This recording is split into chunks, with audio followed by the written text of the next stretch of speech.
Welcome, one and all. In this session, we would be having a discussion on the topic differential thermal analysis.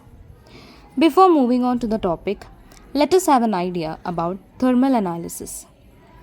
Thermal analysis comprises a group of techniques in which a physical properties of a substance is measured as a function of temperature. In thermal analysis, heat may be used as a reagent.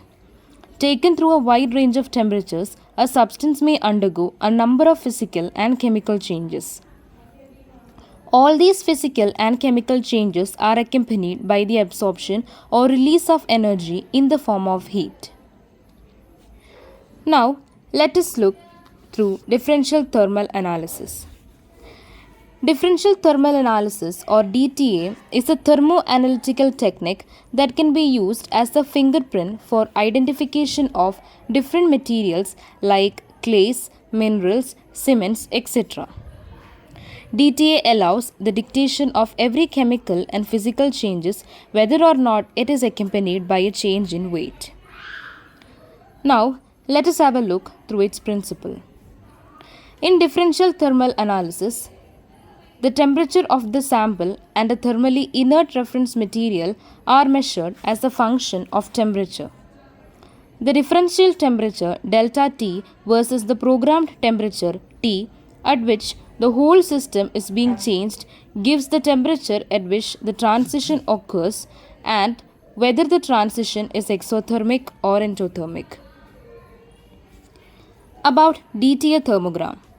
The thermogram obtained is a plot of delta T versus the reference temperature Tr. It is known as differential thermogram. In the thermogram, the upper peak represents the exothermic changes, whereas the lower peak shows the endothermic changes that occurs in the sample during heating. Now let us look at the working of DTA through a simple example of polymers. The furnace in DTA has two chambers connected with temperature sensors. The sample is placed in one chamber and the inert reference material like Al2O3 in another chamber. The furnace is heated by an electrical source. The difference in temperature between the sample and the reference is continuously measured as a function of the reference sample temperature. As you can see in the graph, the first fall in delta T is due to a phenomenon known as glass transition. It is produced when certain polymers are heated.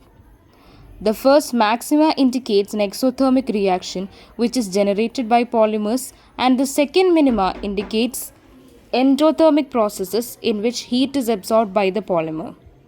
Now, let us have a look at the DTA of decomposition of hydrated calcium oxalate. As you can see in the graph, the first downward peak represents dehydration of hydrated calcium oxalate into calcium oxalate.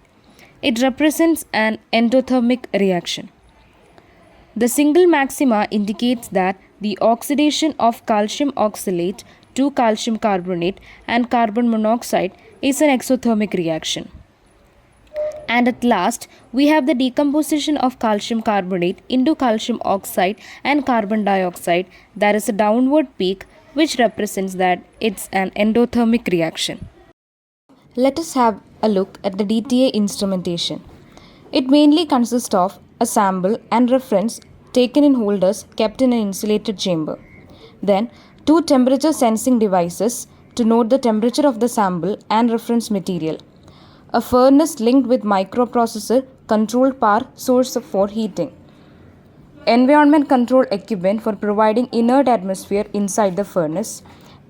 A thermal insulation system to prevent loss of heat, and an amplifier and recorder to amplify the signal and to draw the graph delta T as a function of Tr.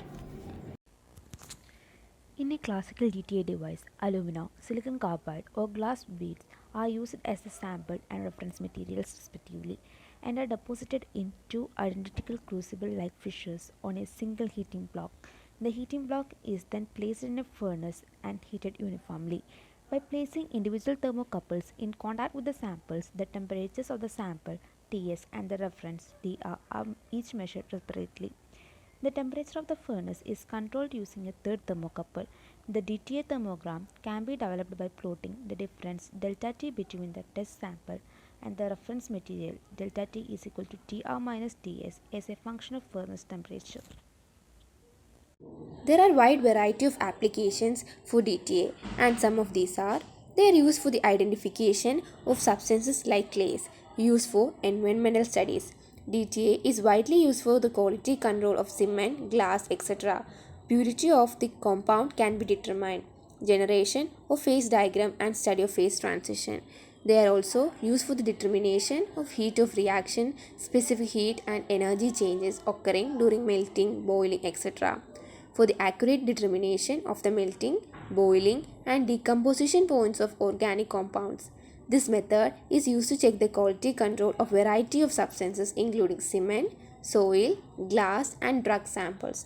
Some of the advantages of DTA are: they are highly sensitive instruments applicable at very high temperature, accurate determination of transition temperature.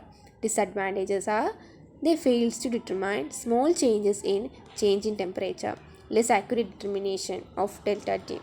Thank you.